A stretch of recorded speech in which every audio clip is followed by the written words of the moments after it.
Wabarakatuh. Nah, di awal pembelajaran ini tentu anak-anak ibu guru melihat kondisi kelasnya seperti ini, tentu ada impiannya, ya. Impian seperti apakah anak-anak ibu inginkan untuk kelas ini? Nah, seperti apa, Nak? Yang pertama apa? Apa? Apa impiannya? Lokalnya bersih, kelasnya bersih, apa lagi? Rapi, indah, nyaman, apa lagi? Kelas yang apa lagi? Tertib, sopan. Wah, iya, bagus sekali. Nah, kalau kita ingin mewujudkan impian kelas kita seperti itu, tentu kita harus membuat peraturan dan kesepakatan. Nah, apa itu kesepakatan? Kesepakatan itu adalah aturan yang kita buat bersama-sama dengan teman kelasnya serta dengan guru. Nah, nanti anak-anak ibu setelah membuat kesepakatan, tentu anak ibu mengikutinya, nanti kita buat tanda tangan, ya. Jadi anak-anak ibu nanti sudah sepakat untuk membuat aturan di kelas ini. Nah, tentu kalau membuat kesepakatan itu, kita ganti kalimatnya, tidak boleh membuang sampah sembarangan. Tentu kita ganti kalimat positif. Buanglah sampah pada tempatnya. Nah, apalagi aturannya atau kesepakatan yang kita buat, nanti ibu bagi kelompok, kamu buat, kamu perumbukan dengan temanmu, dengan teman kelompok atau teman sebangkumu, buatlah kesepakatan apa yang kamu inginkan. Nah, nanti kita tempel di depan. Nah, kelompok 1 buat ya, apa kesepakatannya yang kamu inginkan.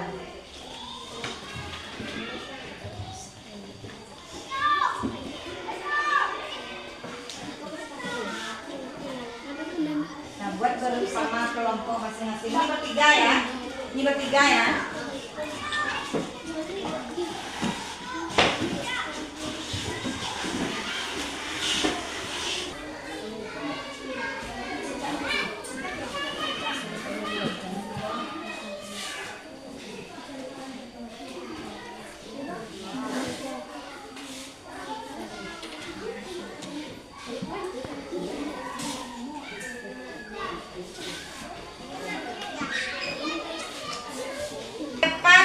Setelah anak-anak ibu membuat kesepakatan dengan temannya.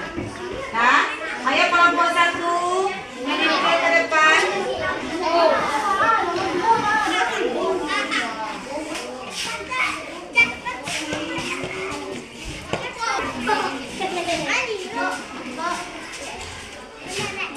Kelompok 3.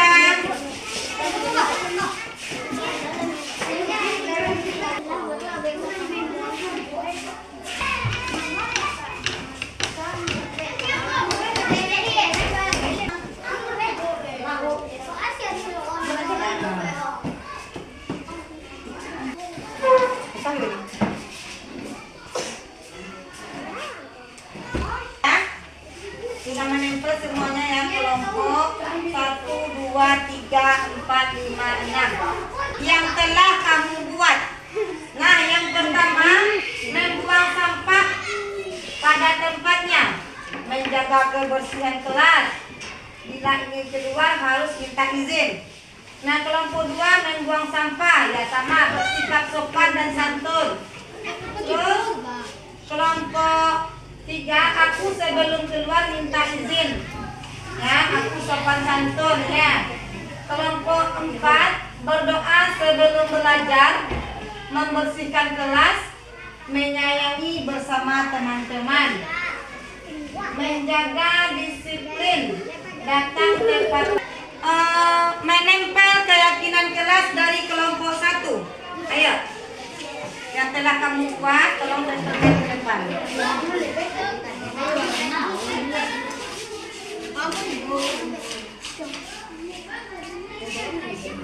Kelompok 2, 1 orang saja. Kelompok kelompok 3. Gantian ya, tadi yang sudah menempel, gantian lagi. Kelompok 4.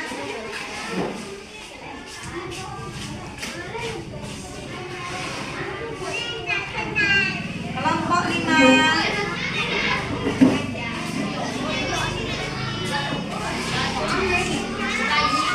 Kelompok 6.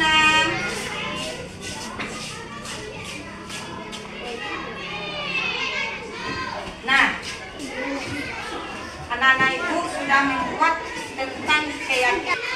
Yang pertama, bersih dan indah. Sepakat kita bersama-sama menjaga kebersihan dan keindahan? Yakin kamu bisa? Yakin. Nah, yang kedua, jujur dan tanggung jawab. Yakin anak ibu? Yakin bisa jujur dan bertanggung jawab? Nah, yang ketiga, bersih dan indah, sopan santun. Yakin bisa seperti itu? Sopan santun. Nah, itu keyakinan kita. Kebersihan, keindahan, dan kejujuran. Ya, sama tadi ya. Nah, inilah keyakinan kelas anak ibu. Yakin anak ibu ini bisa melaksanakannya? Yakin ini di mana letaknya? Di dalam hati kita. Yakin? Setelah itu ini ya, yakin bisa? Sesama teman, sesama guru. Yakin? Nah, disiplin, jujur, ya ada tadi ya. Kelompok 4 ada juga jujur sama. Jadi yakin nggak kita buat bersama-sama ini bisa melaksanakannya? Yakin? Ya saya yakin bu, gitu. Nah, lanjut lagi. Nah, kita rancang keyakinan kelas ini di laptop, yaitu dengan menggunakan Canva. Nah, seperti ini. Ya, kita desain tentang keyakinan kelas kita ini, tentang disiplin, tentang saling menyayangi, kebersihan, kejujuran, ya, sopan dan santun. Setelah kita membuat keyakinan kelas kita menjadi nyaman, bersih, indah, rapi, tertib. Terima kasih teman-teman.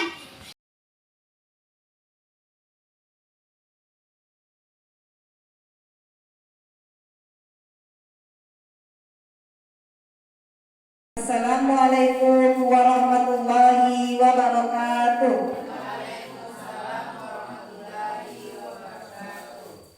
Baiklah, yang saya hormati Kepala SDN 12 Sungai Geringging dimanapun ia berada. Selanjutnya yang saya hormati ibu-ibu, bapak-bapak SDN 12 Sungai Geringging. Alhamdulillahirabbil alamin. Wassalatu wassalamu ala asrafil anbiya'i wa mursalin wa ala alihi wa sahbihi rasulillahi ajma'in. Amma ba'du. Pertama dan utama sekali, marilah kita ucapkan puji syukur atas kehadirat Allah Subhanahu wa taala yang telah memberikan rahmat dan hidayahnya kepada kita semua, sehingga ibu-ibu bisa hadir dalam rangka diseminasi budaya positif, yaitu modul 1.4. Ini adalah tugas CLP saya, yaitu Mardia SPD angkatan 11 dari SD Negeri 12 Sungai Geringging.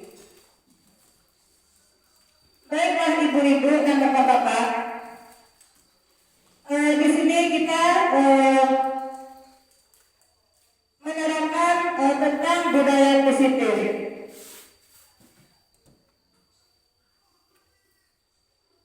Nah, tentu ibu-ibu yang saya banggakan dan bapak yang saya banggakan juga. Nah, mungkin hari ini cukup lelah ya Bu, cukup lelah karena sudah menjalankan tugasnya tadi pagi sehingga sekarang ibu-ibu juga hadir dalam rangka diseminasi budaya positif. Nah tentunya supaya ibu-ibu agak rileks karena sudah lelah ya, tentunya kita asrikan dulu supaya ibu-ibu semangat ya, semangat lagi. Iya semangatnya Bu, iya semangat lagi. Pagi. Nah itu dulu aspek kita ya. Lanjut kita tentang budaya positif. Menurut Ki Hajar Dewantara, sekolah ini merupakan sebuah ladang di mana tempat penyemaian bibit agar bibit bisa berkembang secara maksimal. Petani dapat memperbaiki kondisi tanah, memelihara tanaman padi, memberi pupuk dan air, membasmi ulat-ulat atau jamur-jamur yang dapat mengganggu hidup tanaman padi tersebut. Nah tentu dari uraian di atas dapat kita pahami bahwa sekolah ini diibaratkan sebagai tanah untuk bercocok tanam, sehingga guru harus mengusahakan sekolah menjadi lingkungan yang menyenangkan, menjaga dan melindungi murid dari hal-hal yang tidak baik. Dengan demikian, tumbuhlah karakter murid kita tersebut dengan baik sesuai dengan profil pelajar Pancasila, di mana kita sudah menerapkan 6 profil pelajar Pancasila tersebut di sekolah kita. Nah, tujuan aksi nyata budaya positif ini yaitu bertujuan untuk menumbuhkan budaya positif dengan meyakini nilai-nilai kebajikan universal serta menciptakan murid yang merdeka, mempunyai disiplin yang kuat, yaitu sesuai juga dengan profil pelajar Pancasila. Lanjut ibu-ibu, di sini ada pertanyaan pemantik. Ibu-ibu cukup menjawab setuju atau tidak setuju. Nah, di sini yang pertama, hukuman dapat mendisiplinkan anak. Bagaimana ibu? Setuju atau tidak setuju? Tidak. Ya, hukuman dapat mendisiplinkan anak. Tidak. Ya. Yang kedua, memberi hukuman dengan hal positif seperti membaca atau membersihkan halaman sekolah dapat meningkatkan disiplin anak. Setuju atau tidak setuju? Setuju.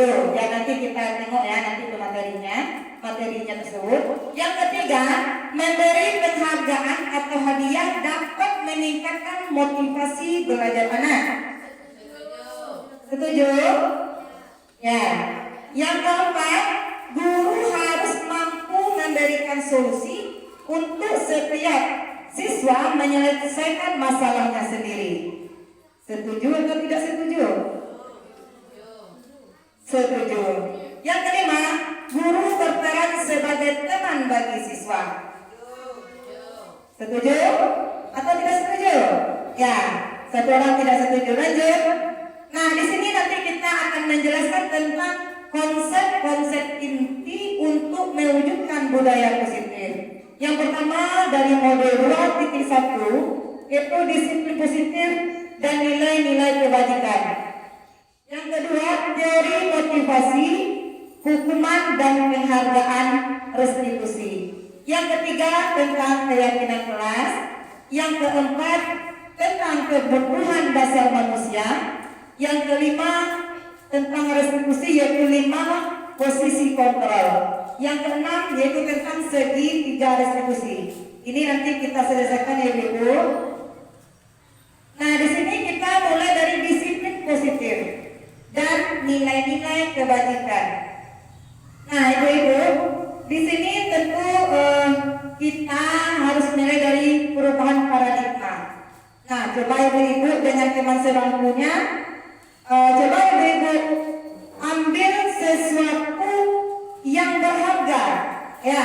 Setelah itu satu orang yang memegang temannya lain bisa membujuk, merayu, ya, dengan atau cara mengancam atau menghadik apakah benda tadi bisa ibu buka oleh teman-teman yang membujuk ibu tadi. Coba ambil barang yang berharga. Ayo ibu kita lakukan bersama-sama. Ayo dengan temannya. Yang lain kerja boleh ibu. Biarin ibu. Ayo mana temannya. Apa yang berharga menurut ibu?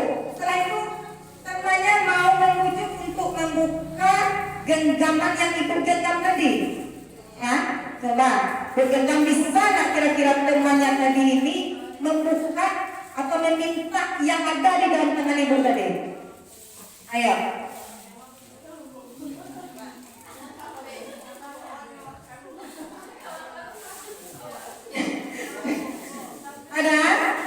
Ada yang bisa membukanya? Ini barang berharga yang sangat berharga. Nah, kira-kira mau nggak temannya membukakan dengan cara rayuan, dengan cara bujukan, atau dengan cara mendekati?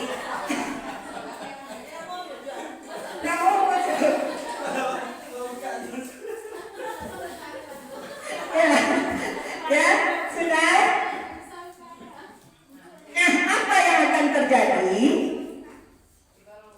Nah, tentu di sini kita melalui tentang perubahan paradigma itu tentang teori kontrol. Nah, tentu yang mengontrol diri kita ini siapa ibu?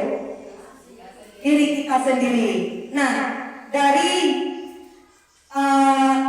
praktek kita tadi, tentunya kita mencoba untuk membujuk itu belum tentu sesuatu yang kita inginkan itu kita bisa melaksanakannya. Kenapa?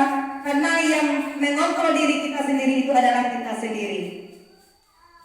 Setelah itu perubahan paradigma teori kontrol atau teori pilihan, tentu ilusi guru mengontrol murid. Nah, maksudnya di sini guru tidak dapat memaksa kehendaknya sendiri ketika murid tidak ingin melakukannya. Selanjutnya, membuat orang merasa bersalah dapat menguatkan karakter.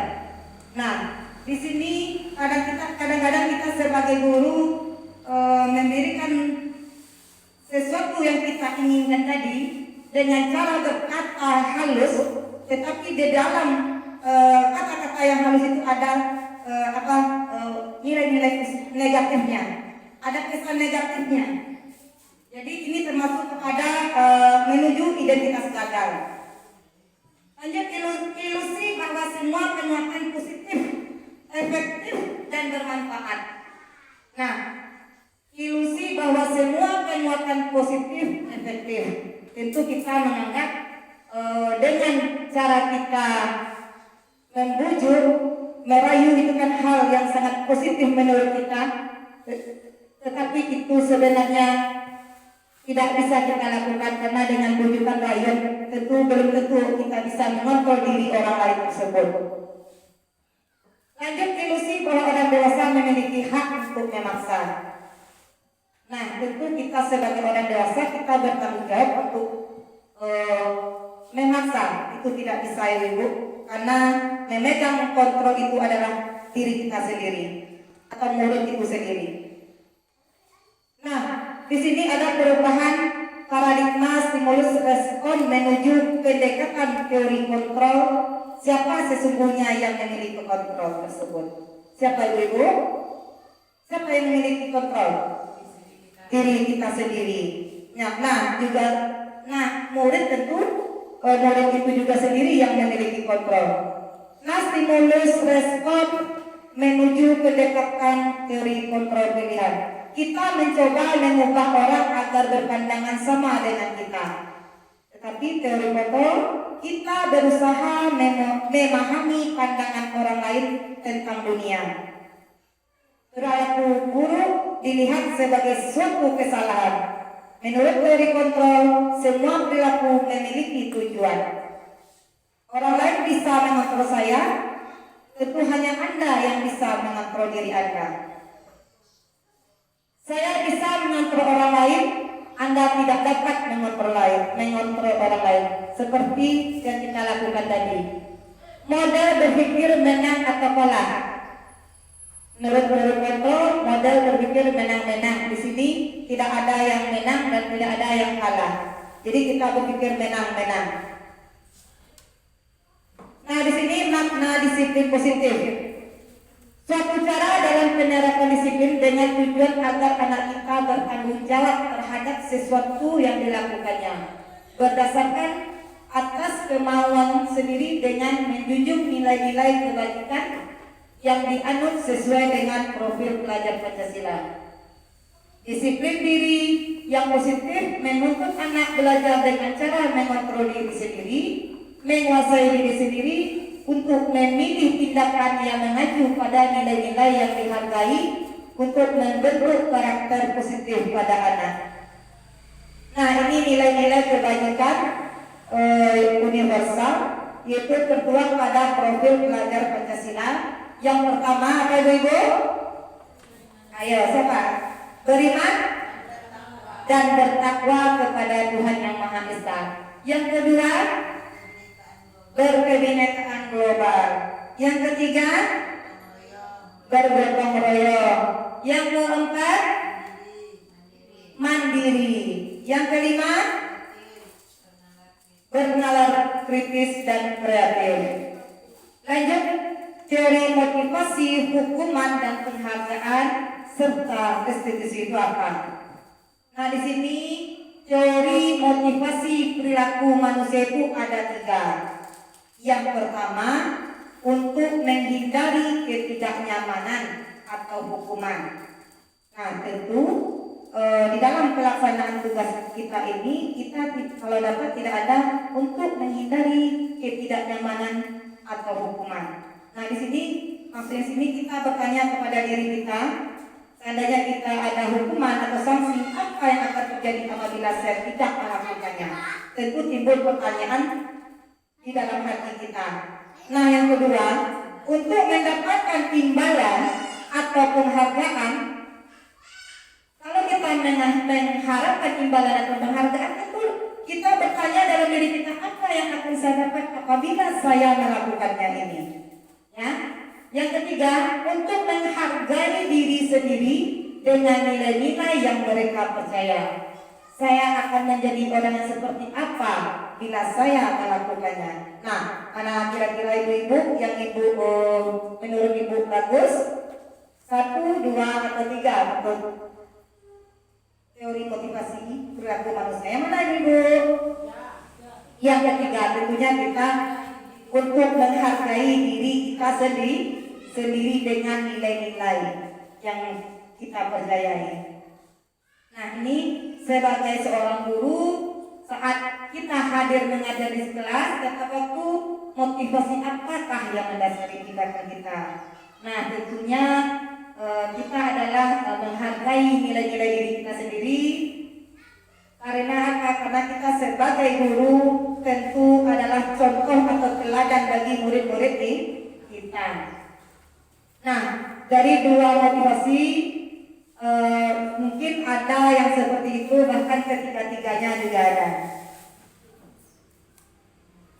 Nah, di sini ada kasus tentang Iva kurang menguasai pelajaran matematika, sehingga pada saat pelajaran tersebut berlangsung, dia lebih banyak berdiam diri atau menggambar di buku pelajarannya.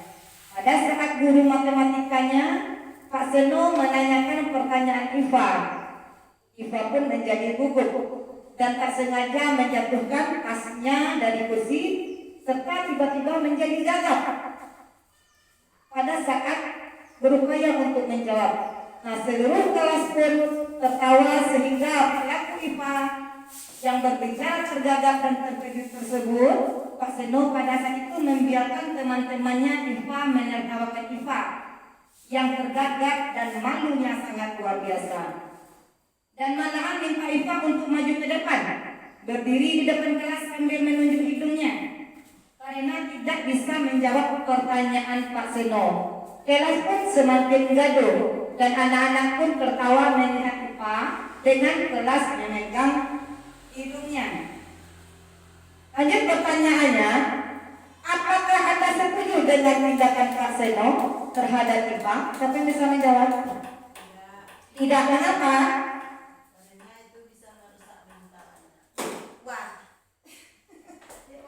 Saya tidak setuju dengan sikap Pak Seno tadi karena jika kita menerapkan hal seperti tadi, kita bisa merusak mental anak tersebut. Iya. Itu Bu, karena Pak Seno tindakannya itu membiarkan murid-murid lain untuk menertawakan temannya tersebut. Nah, yang kedua, menurut Anda tindakan Pak Seno terhadap IPA adalah sebuah hukuman atau konsekuensi? Ya, apa Bu? Hukuman. Nah, mengapa Ibu-ibu? Ya, mengapa itu hukuman? Siapa tahu? Ya, karena Ibu tadi menjawab itu adalah sebuah hukuman dari Pak Seno terhadap IPA tadi. Karena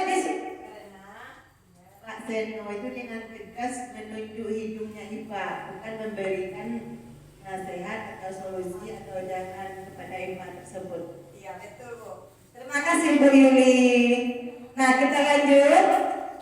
Hukuman, konsekuensi, dan restitusi. Nanti kita tahu apa itu hukuman, konsekuensi, dan restitusi. Nah, di sini ada tindakan guru, tugas, perbedaan hukuman dan konsekuensi.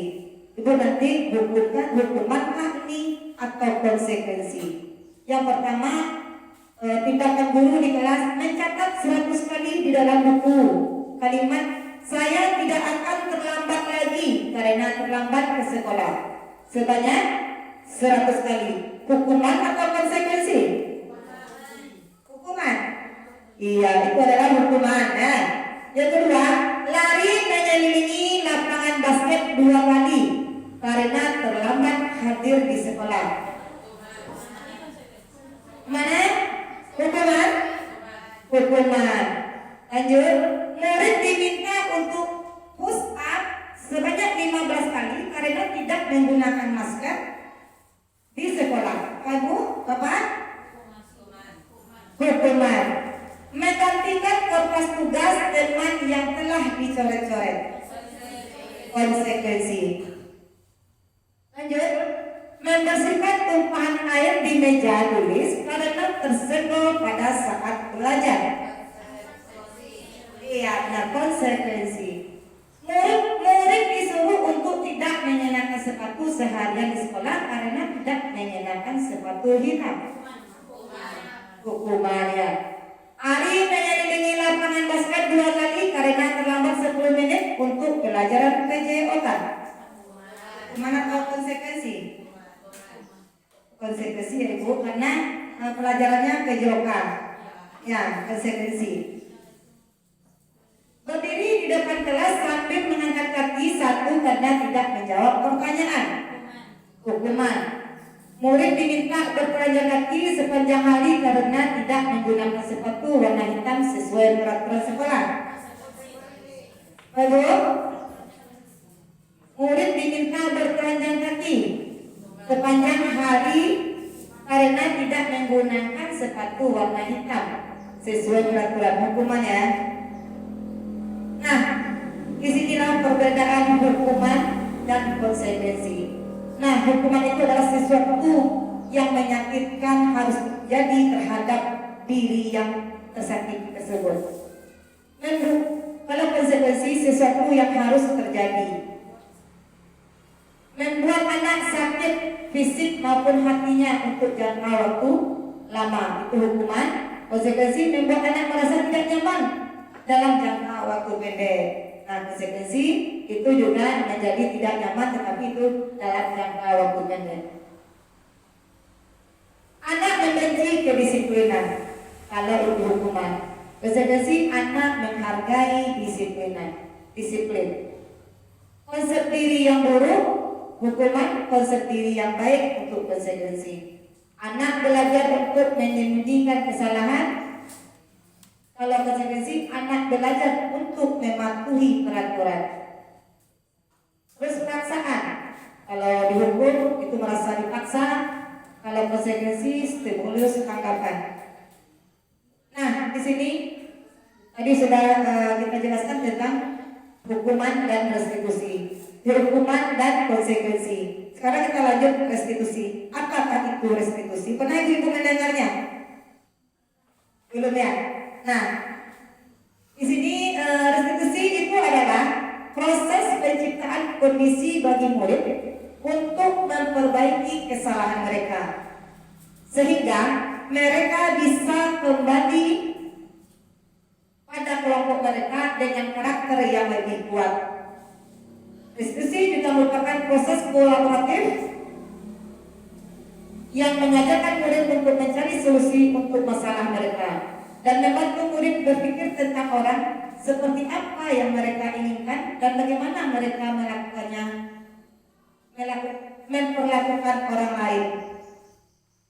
Nah, di sini hukuman, konsekuensi, restitusi. Nah, di sini kalau hukuman itu termasuk identitas gagal. Nah, kalau konsekuensi dan restitusi itulah termasuk identitas sukses. Nah, ciri-ciri restitusi. Yang pertama, bukan untuk menebus kesalahan, namun untuk belajar dari kesalahan. Yang kedua, memperbaiki hubungan. Yang ketiga, tawaran bukan paksaan. Yang keempat, restitusi menuntut untuk melihat ke dalam diri. Restitusi mencari kebutuhan dasar yang mendasari tindakan anak tersebut.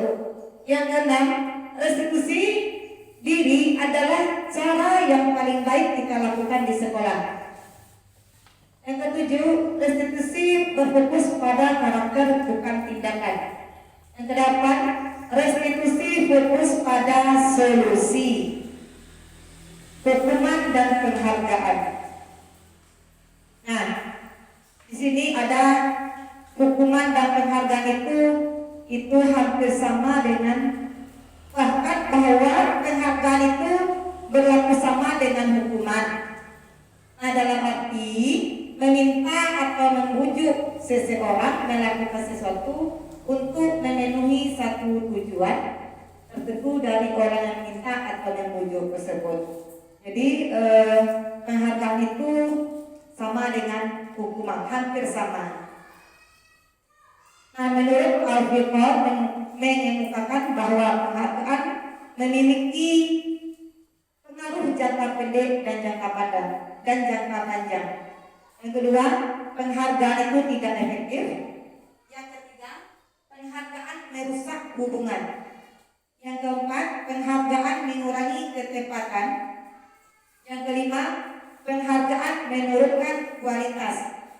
Yang keenam, penghargaan itu mematikan kreativitas. Yang ketujuh, penghargaan menghukum. Yang kedelapan, motivasi dari dalam diri. Itulah yang terbaik yang ada dalam diri kita, itu termasuk intrinsik. Nah, di sini keyakinan kelas. Nah, kira-kira ibu sudah membuat keyakinan kelas di sekolah, di kelas masing-masing? Belum ibu? Sudah, yang sudah ya. Nah, pertanyaannya di sini, mengapa kita memiliki peraturan harus menggunakan helm bila mengendarai kendaraan roda 2? Nah, di sini apakah nilai-nilai keyakinan? Maksudnya di sini ini ibu, nilai keyakinan apa yang ada di dalam menggunakan helm tersebut? Apakah itu keselamatan? Apa itu? Ya, tentunya menjaga keselamatan kita. Yang kedua, mengapa kita memiliki peraturan 3M, menggunakan masker, mencuci tangan, dan menjaga jarak 1,5 meter? Apa itu? Iya, biar tidak tertular penyakit, menjaga kesehatan. Nah, ini adalah bentuk motivasi intrinsik kembali ke nilai-nilai keyakinan.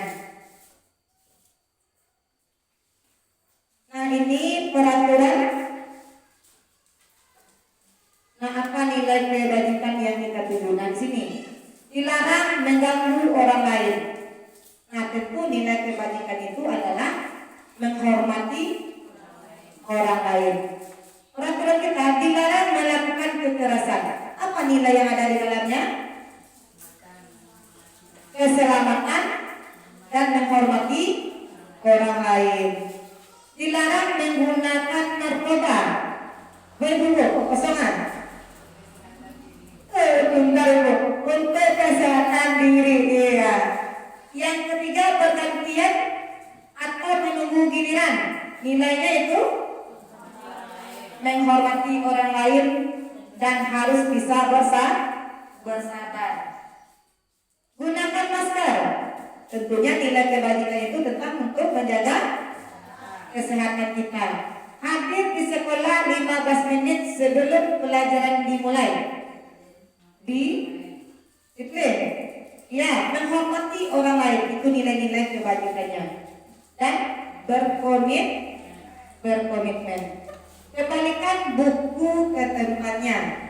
Nilai-nilainya tanggung jawab. Nah, itulah nilai-nilai yang terkandung di dalam keyakinan kelas tersebut.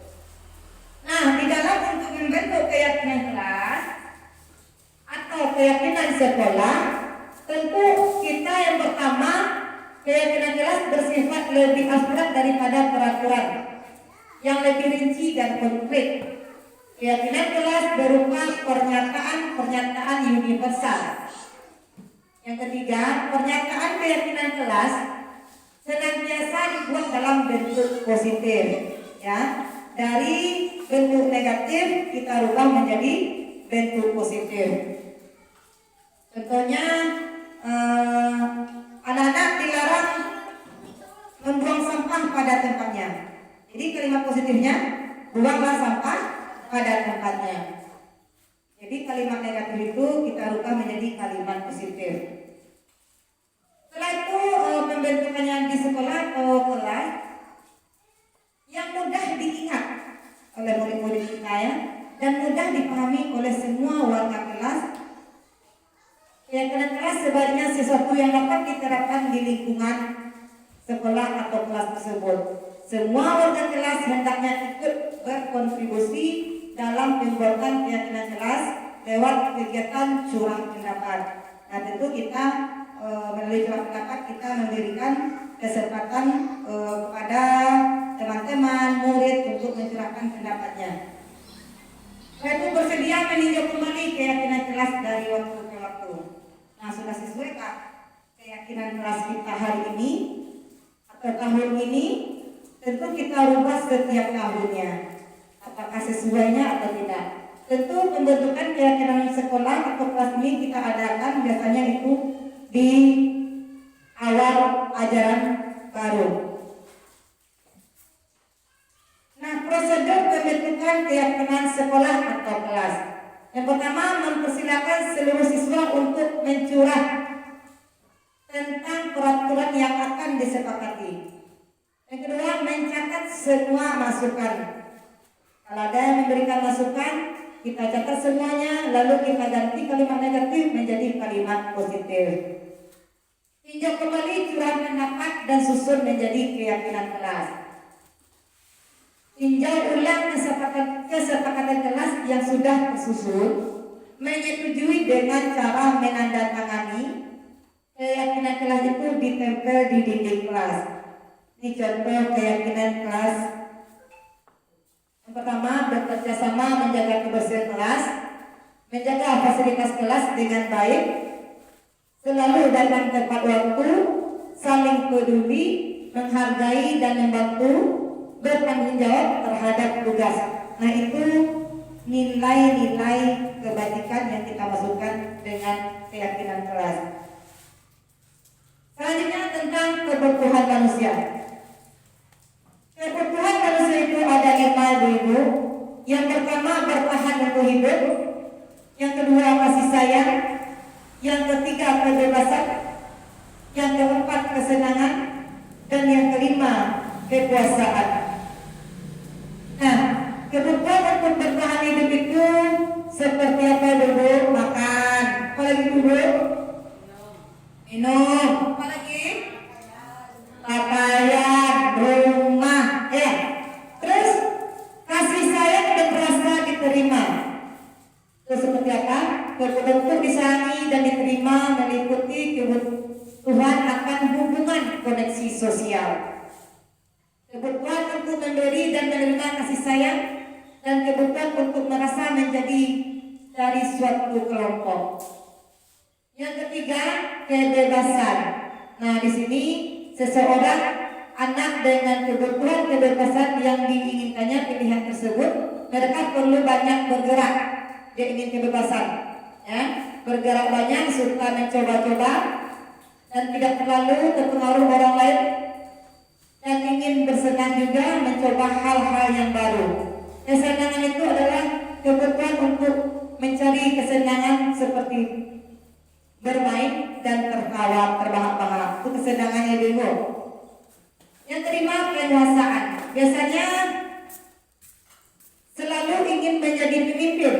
Mereka juga suka mengamati sebelum mencoba hal baru dan merasa kecewa bila melakukan kesalahan. Itu adalah penguasaan.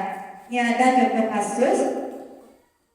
Kebetulan apakah termasuk kebetulan apakah ini? Yang pertama, kasusnya Ibu Ambar, guru wali kelas 2A di SD Pelita Hati, sedang bingung menghadapi ulah salah satu murid di kelasnya.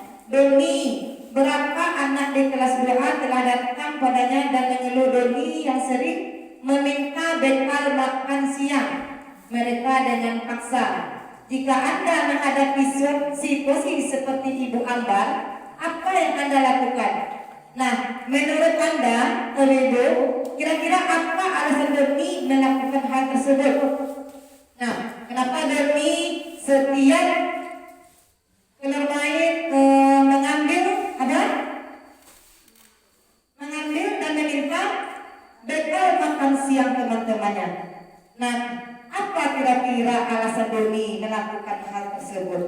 Kita tinjau dulu, tentu dengan kita memanggil murid tersebut. Kita panggil dulu, apakah penyebab anak tersebut seringkali meminta bekal makan siang mereka dengan paksa. Apakah itu karena kebutuhan dasarnya?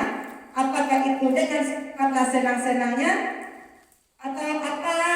Nah, apakah kebutuhan dasar kekuasaannya? Nah, di sini jawabannya yang pertama, kalau kita bertanya kepada Doni menjawab bahwa alasannya mengambil bekal temannya tersebut merasa senang.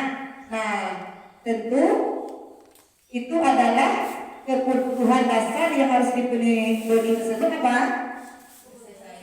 Kebutuhan akan kasih sayang dan rasa diterima. Tentu dia ingin memperhatikan, ingin menarik perhatian temannya. Tentu dia seperti itu yang dia lakukan. Nah, apa tindakan kita sebagai guru? Tentu kita memanggil orang tua tersebut karena dia butuh kasih sayang. Mungkin di rumah kurangnya kasih sayang, maka di sekolah dia curahkanlah dengan tingkah laku yang seperti itu. Mungkin dia menganggap dengan cara seperti itulah dia akan menerima perhatian dari orang-orang tersebut. Lalu kita bertanya, apabila Doni tersebut menjawab dia merasa hebat karena temannya jadi takut. Oh, jadi karena dia merasa orang yang paling bakat atau orang yang paling ditakuti, tentu itu ada kebutuhan dasarnya. Kebutuhan dasarnya itu adalah apa? Akan kekuasaan. Dia berkuasa, ingin berkuasa. Dialah yang paling hebat. Nah, yang ketiga, bahwa dia merasa besar dengan bekal makanan yang dibawa ibunya dari rumah, karena ibunya selalu membawa bekal yang sama. Oleh karena itu, dia ingin mencoba makan makanan teman-temannya yang beraneka ragam. Nah, tentu di sini kita berusaha memenuhi kebutuhan akan kebebasan. Dia ingin bebas karena ingin mencoba hal-hal baru. Yang keempat, bila Doni menjawab bahwa ia melakukan karena iseng saja, iseng ya dulu, karena apa? Dengan wajah yang senang, Nah di situ menurut dia ekspresi teman-temannya itu sangat lucu kalau ketika dia marah. Nah tentu itu adalah kebutuhan akan kesenangan. Dia merasa senang karena temannya kesal, dia senang. Itu kebutuhan akan kesenangan.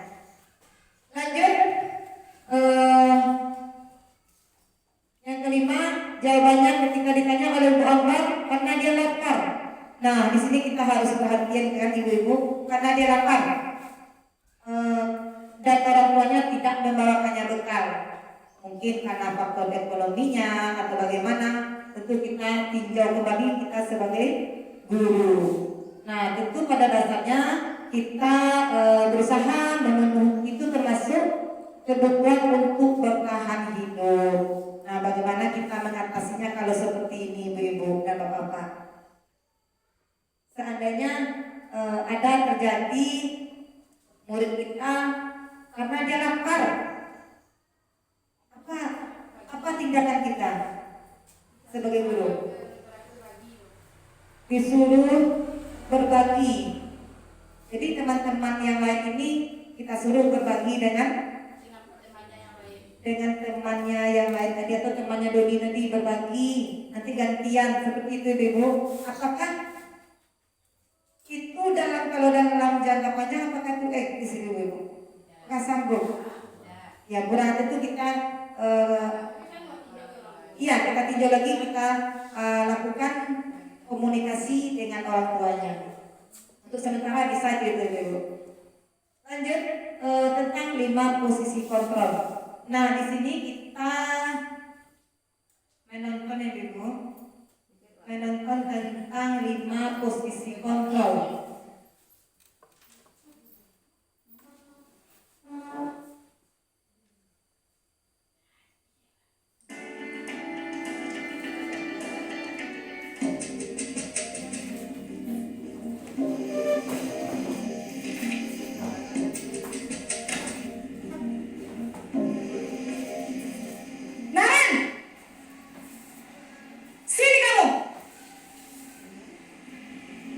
Selamat pagi, Bu. Selalu terlambat. Kamu deh pasti terlambat. Maaf, Bu. Saya Apa? Apa coba? Alasan kamu apa lagi? Kapan sih kamu tidak terlambat? Malas sekali ya kamu jadi anak. saya Dasar pemalas. Gak kapok-kapok sih kamu. Sudah berapa kali terlambat? Sana, kamu keliling lapangan basket 2 kali. kenapa saya harus keliling lapangan basket, Bu? Kenapa? Kamu mau lawan ibu? Berani-beraninya jawab. Sudah terlambat, masih berani jawab pula. Sekarang, keliling lapangan basket 5 kali sekalian. Biar kapok. Cepat. Pergi sana ke lapangan basket. Tadi apa tadi ibu? Posisi apa tadi itu? Naik hukum ya.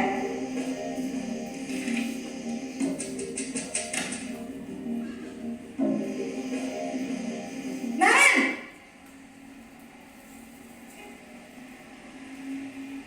Selamat pagi, Bu. Naren, kamu kenapa terlambat lagi, nak? Ya Tuhan, Naren, kamu senang ya bikin ibu susah ya? Kalau kamu terlambat lagi, nanti ibu yang ditegur bapak kepala sekolah, nak. Disangka ibu tidak bisa membina kamu. Duh, gimana ini? Maaf, Bu. Duh Gusti Naren, kamu suka ya kalau ibu ditegur bapak kepala sekolah? Terus, sekarang ibu harus tulis apa ini di buku absen? Ini kamu sudah sering terlambat loh. Ibu harus apa coba? Maaf, Bu. Maaf sekali. Ya sudah, lain kali jangan bikin ibu susah lagi ya nak ya. Ibu tidak akan kuat lagi kalau kamu begini terus. Bisa jantungan kalau ibu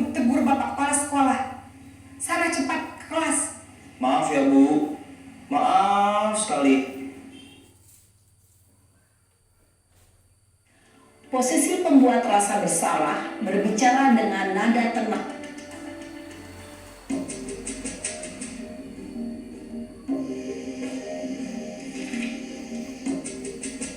Yang tadi apa Ibu? Bukan merasa bersalah. Ya. Naren.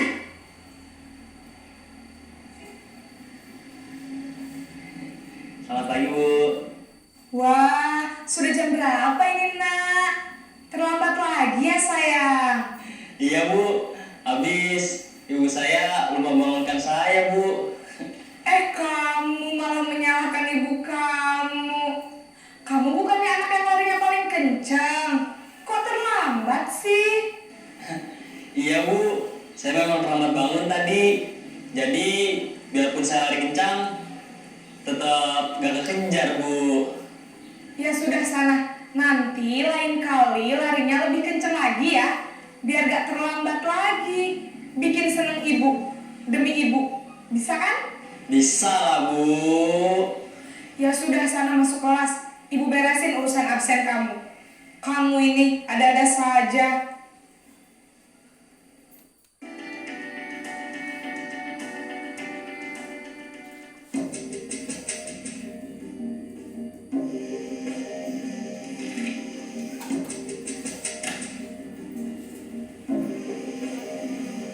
Naren!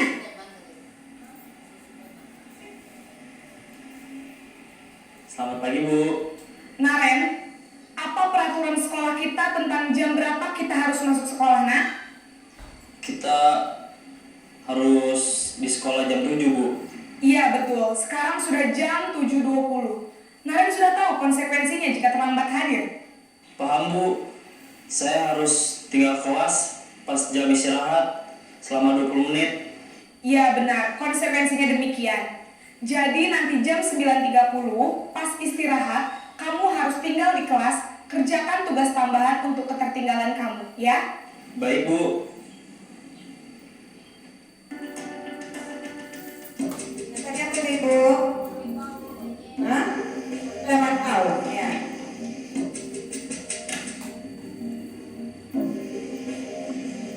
Naren!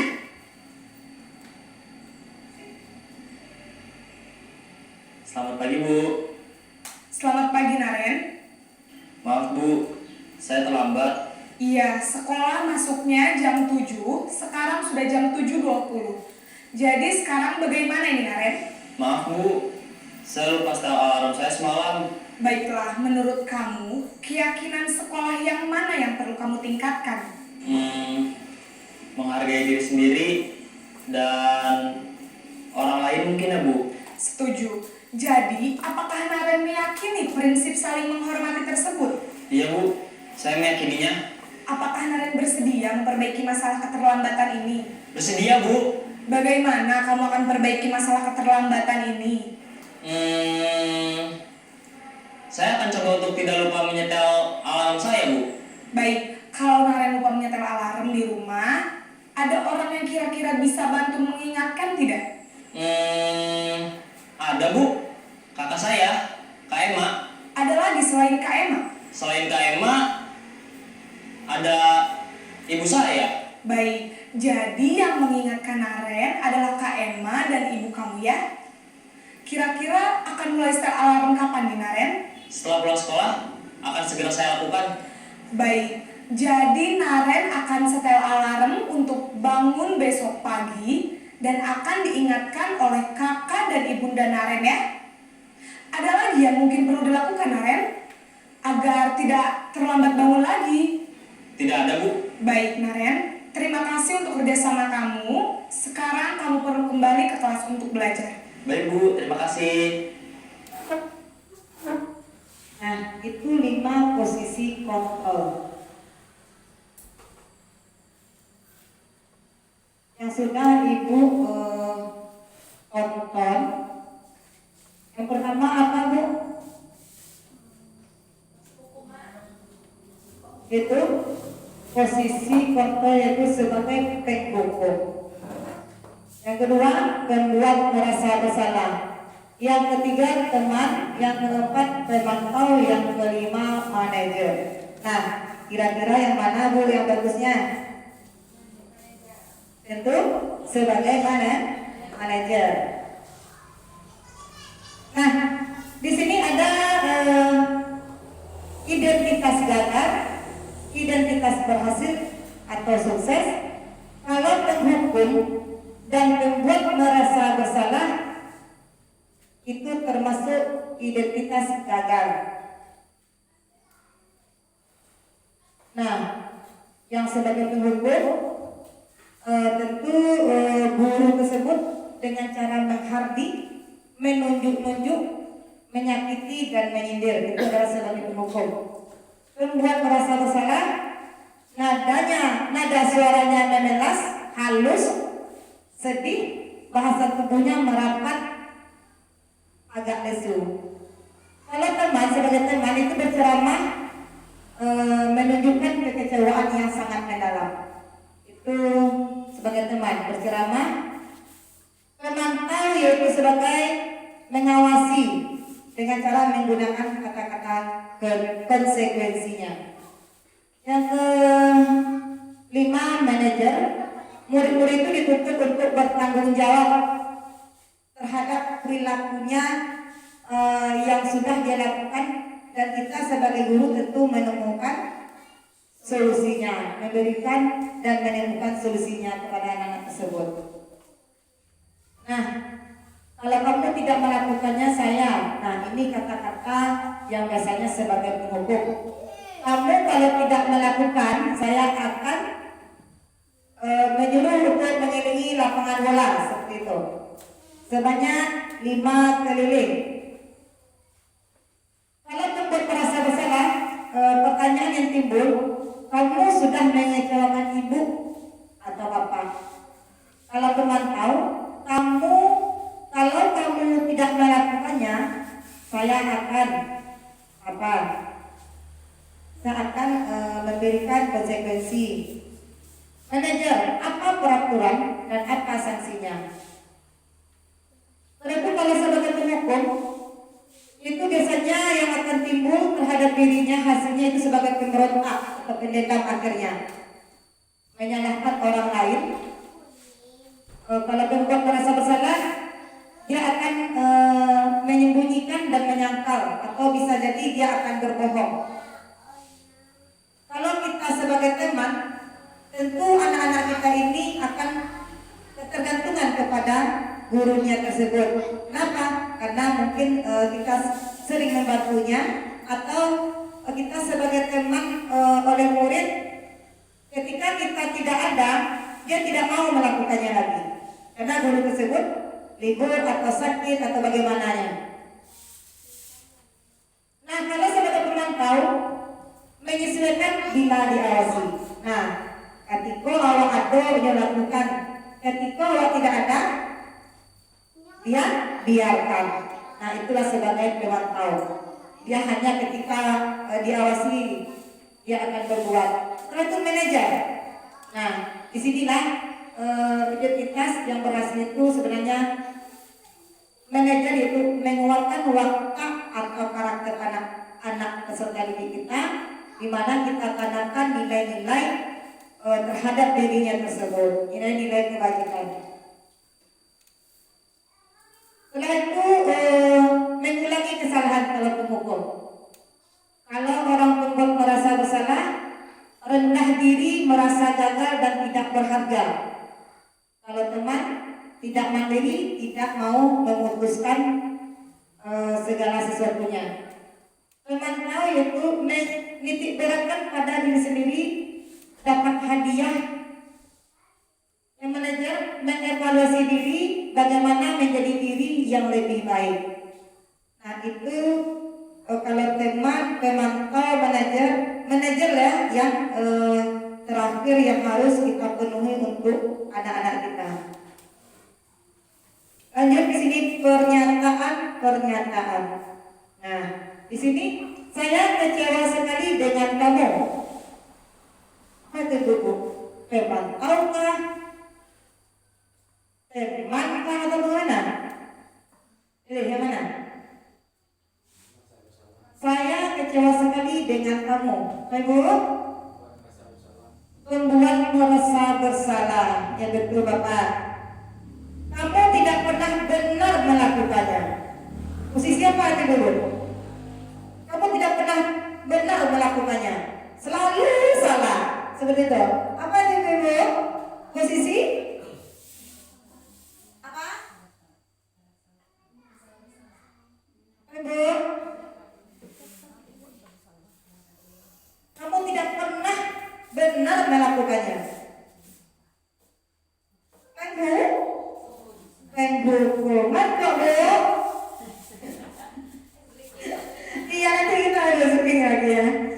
Ayolah lakukan demi ibu atau bapak sebagai teman. Hebat ibu ya, bersemangat ya.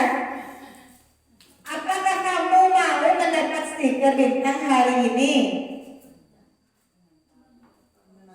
Iya, pemantau. Bagaimana kamu bisa menyelesaikan masalah ini? Manajer. Nah, ibu-ibu, coba kita kasih briefing dulu ya. Ya kalian ngantuk udah. Coba kasih briefing dulu, siapa yang bisa ibu? Ada yang bisa nggak? Ayo ibu, nih ada teman kita ya. Ayo kasih briefing kita dulu. Supaya tidak ngantuk.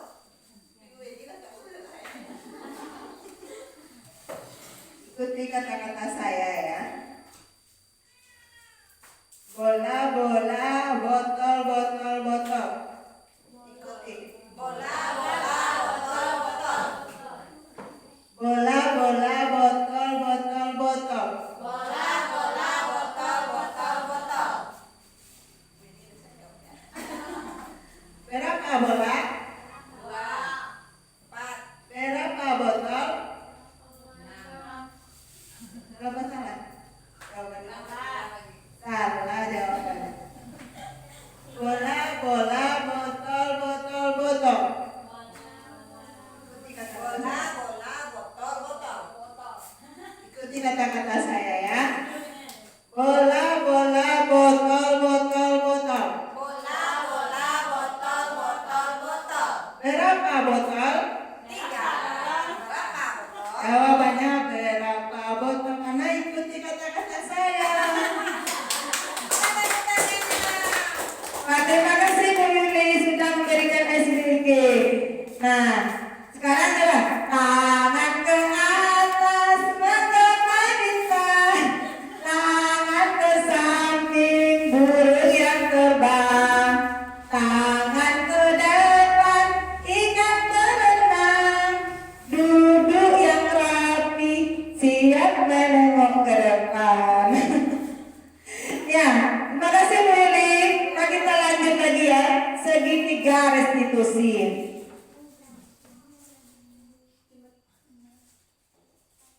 Nah, kira-kira ibu-ibu sudah pernah nggak mendengarkan segitiga restitusi?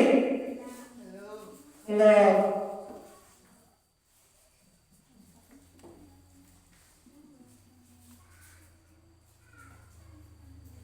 Ini penerapan segitiga restitusi di sekolah.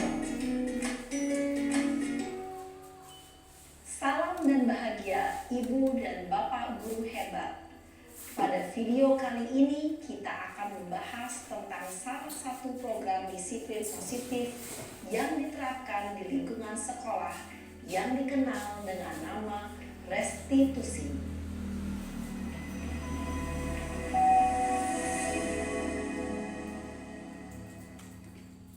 Restitusi dikembangkan oleh pakar pendidikan Diane Gosson, berlandaskan pada teori kontrol Dr. William Blaser. Segitiga restitusi adalah suatu proses dialog yang dijalankan oleh guru atau orang tua agar dapat menghasilkan murid yang mandiri dan bertanggung jawab. Pada saat guru di posisi manajer, aspek yang dikembangkan pada murid adalah motivasi intrinsik, sehingga penanaman nilai-nilai kebajikan dapat tumbuh dan berkembang menjadi suatu kebiasaan positif yang akhirnya membentuk karakter murid. Proses dialog ini terdiri dari 3 langkah yang digambarkan pada ketiga sisi pada segitiga restitusi. Sisi pertama adalah menstabilkan identitas. Sisi yang kedua adalah validasi tindakan yang salah. Dan sisi yang ketiga adalah menanyakan keyakinan.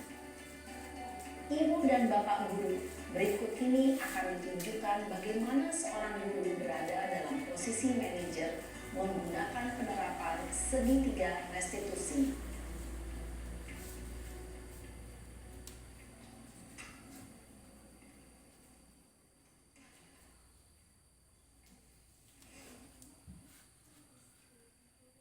Siang Sarah, Siang Pak. sudah lama nggak ketemu Sarah. Kenapa hari ini ada di sini? Kesel Pak, kesel banget. Masa aku dikatain tukang fitnah Pak? Ya aku marah lah. Aku balik ngatain Eka di depan kelas. Kesel banget. Oh begitu. Ya pasti kamu marah dan kesal. Bapak juga akan marah apabila ada yang menuduh Bapak seperti itu. Kemudian pada saat itu kamu mau melakukan apa? Ya saya langsung ngatain Eka lah Pak. Kesel banget. Saya bentak-bentak dia di depan teman-teman lain. Oh begitu.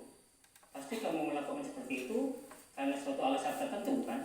Iyalah, masa saya diam saja Pak? Ya saya bela diri lah. Masa saya dituduh tukang fitnah? Ya wajar lah. Mempertahankan harga diri itu sesuatu yang penting buat kamu. Untung kamu tidak bertindak lebih gegabah lagi. Hanya membentak-bentak. Iya Pak. Untung saya masih bersabar dan hanya membentak saja. Sudah gemes padahal. Saya pasti bela diri lah. Ya pasti ya. Tapi kamu memilih untuk tetap bertahan dan bersabar. Kamu memilih untuk tidak berbuat lebih parah lagi bukan? Iya. Nah, sekarang coba kita lihat lagi tindakan kamu yang bentak-bentak Eka di kelas. Tindakan kamu itu kira-kira sesuai dengan keyakinan kelas atau prinsip kamu tidak? Enggak lah Pak. Capek Pak jadi pemarah. Jadi keyakinan atau prinsip mana yang kurang sesuai dengan keinginan kamu? Ya, saya sebenarnya sangat menghargai orang lain. Mungkin saat itu saya menjadi emosi, jadi tidak mencoba. Kamu meyakini tidak? Menghargai orang lain itu penting buat kamu. Yakinlah Pak. Iya, setuju. Kita harus saling menghargai. Namun, ada juga keyakinan yang kita sepakati yang perlu kita jalankan apabila kita sedang marah, bukan? Ya saya bisa lebih proaktif, mulai dengan diri sendiri. Saya bisa jadi lebih bersabar, mengambil waktu jeda untuk berpikir mau apa selanjutnya. Kira-kira kamu bersedia memperbaiki masalah ini tidak? Bersedia Pak. Kalau kamu memperbaiki masalah ini, kamu akan menjadi orang seperti apa? Saya akan menjadi orang yang bertanggung jawab kali ya Pak. Dan senantiasa proaktif. Iya, menurut kamu bagaimana rasanya menjadi orang seperti itu? Ya nyaman lah, bangga bisa bersabar dan menahan diri. Baiklah kalau begitu. Yuk kita pikirkan bagaimana memperbaiki masalah ini. Saya suka sama Reza main game. Ibu dan Bapak guru hebat. Baru saja kita menyaksikan contoh bagaimana seorang guru berada dalam posisi manajer menggunakan penerapan segitiga restitusi. Mari kita bahas satu persatu. Bahwa membuat kesalahan adalah bagian dari proses pembelajaran. Sisi pertama dari segitiga ini berperan menggeser identitas murid dari identitas gagal ke identitas sukses. Murid yang sedang bertingkah laku yang tidak pantas atau menarik diri saat itu sedang mengalami identitas gagal. Bila kita mengkritiknya, maka posisinya tidak akan berubah. Kita bisa mengajukan pernyataan-pernyataan ini. 1. Membuat kesalahan sesuatu yang wajar. 2. Manusia tidak ada yang sempurna. 3. Kita bisa memperbaiki masalah ini. 4. Saya tidak menanyakan kesalahannya. Saya lebih fokus bagaimana memperbaiki masalah ini. 5. Apakah saat ini kamu tengah menjadi orang yang baik untuk dirimu sendiri? Pada sisi kedua, validasi tindakan yang salah berlandaskan pada prinsip bahwa setiap perilaku berupaya memenuhi suatu kebutuhan tertentu.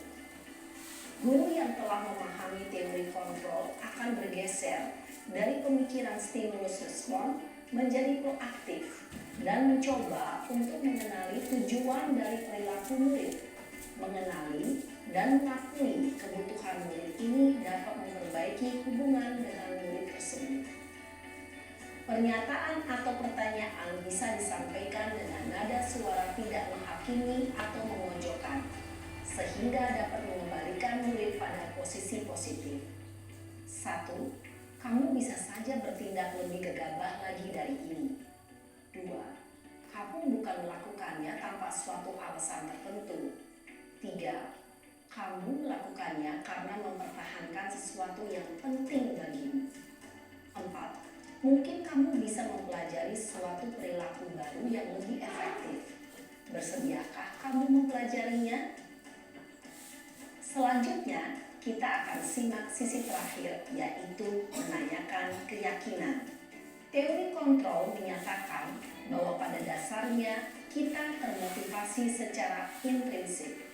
Pada saat perilaku yang salah telah divalidasi dan identitas sukses telah stabil, maka murid telah siap mengaitkan keyakinan-keyakinannya dengan tindakannya yang salah, dan pemikirannya telah bergeser menjadi orang yang tujuh.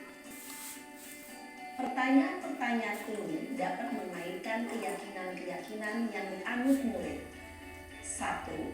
Sebagai keluarga atau kelas, apa yang kita yakini? 2. Nilai-nilai apa yang telah kita sepakati? 3. Seperti apa gambaran sebuah kelas yang ideal bagi kami? 4. Kamu ingin menjadi orang seperti apa?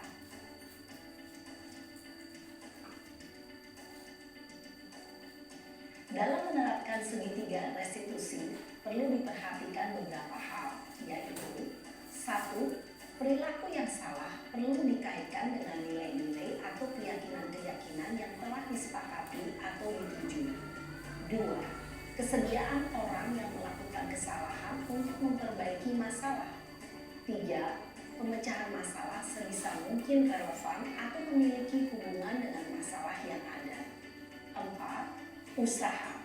Perlu adanya suatu usaha perbaikan dari pihak yang berbuat kesalahan. 5. Waktu. Perlu didedikasikan waktu dari pihak yang berbuat kesalahan. Tanyakan kapan akan mulai diberlakukan usaha untuk memperbaiki masalah. Dengan memahami struktur penerapan segitiga restitusi, lihat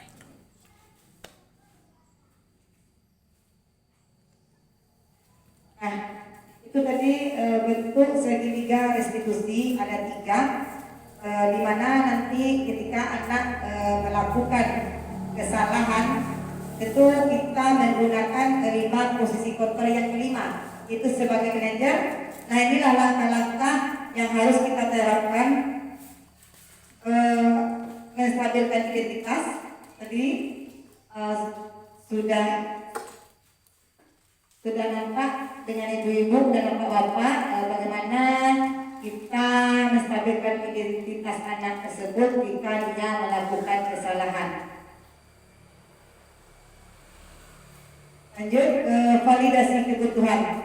Tentu kita menanyakan apa kebutuhan dasar yang ingin kita penuhi terhadap kesalahan tersebut. Nah, ini kata-kata dari kebutuhan, validasi kebutuhan tersebut. Yang terakhir yaitu tentang menanyakan keyakinan kelas. Nah, dari anak-anak tadi sudah melakukan kesalahan dan kita hubungkan dengan nilai-nilai yang mendasari manusia tersebut berinteraksi dengan orang lain. Tentu sebelumnya kita sudah membuat keyakinan kelas kita. Nah, tentu kita kaitkan dengan keyakinan yang ada di kelas kita. Jadi dengan cara berkata apa nilai yang kita percaya di kelas atau di sekolah kita. Nilai-nilai universal apa yang telah kita sepakati di kelas.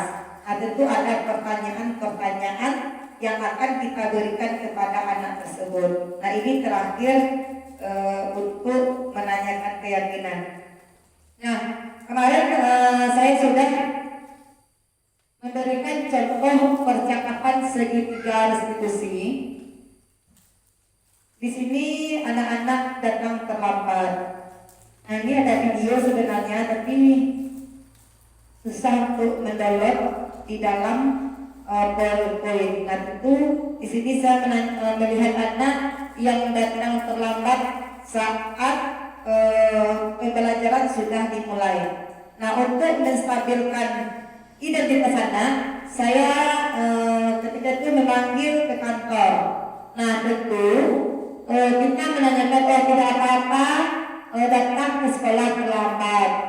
Tentu dengan anak ibu sering datang terlambat.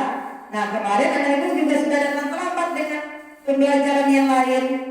Nah, kalau kita keseringan, tentu itu akan ketinggalan pelajaran kita. Nah, tentu kita memberikan contoh menstabilkan identitas anak. Lanjut, lalu kita bertanya validasi kebutuhan. Nah, agar anak ibu tidak terlambat lagi datang ke sekolah, apa yang harus anak ibu lakukan? Nah, kemarin dia menjelaskan alasannya karena dia tidurnya terlalu larut malam, dia menonton TV. Tentu dengan kita menanyakan seperti itu, apa yang harus kita lakukan? Tentu dia harus tidur lebih awal tuh katanya. Setelah itu menontonnya tidak terlalu sampai larut malam. Nah, itu validasi kebutuhan. Nah, lanjut menanyakan keyakinan kelas. Nah, tentu anak-anak itu sudah membuat keyakinan atau kesepakatan di kelas kemarin. Nah, masih ingat tidak keyakinan apa yang sudah anak ibu buat dengan teman-temannya? Datang tepat waktu bu katanya. Nah, disitulah bisakah anak-anak ibu atau bisa kasihlah menerapkannya lagi? Apakah Sila bisa datang tepat waktu? Bisa bu. Yakin? Yakin. Jadi anak tersebut ada interaksi kita dan anak murid kita. Nah, baiklah ibu-ibu, hanya itu penyampaian materi saya dan tugas dari saya dari CGP Angkatan 11 itu tentang modul budaya positif. Dan saya minta maaf jika ada kesalahan dan saya akhiri wabillahi taufiq wa hidayah. Wassalamualaikum warahmatullahi wabarakatuh.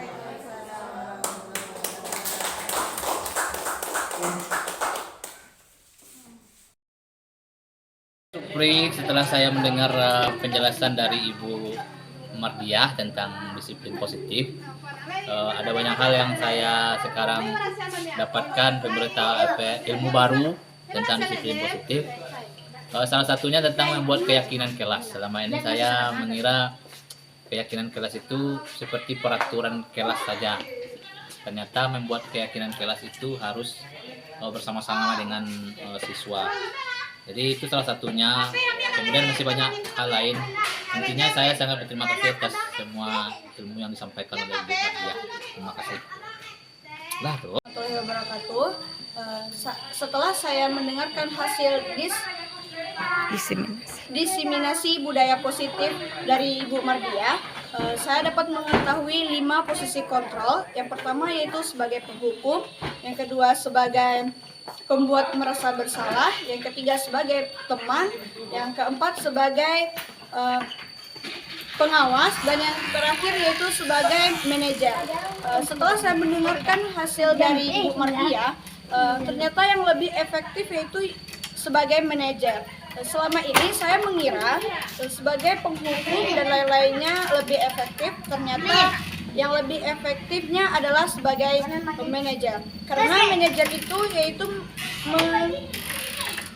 mengajak siswa untuk menyelesaikan masalah, dan siswa sendirilah yang akan merubah masalah tersebut. Sekian, terima kasih.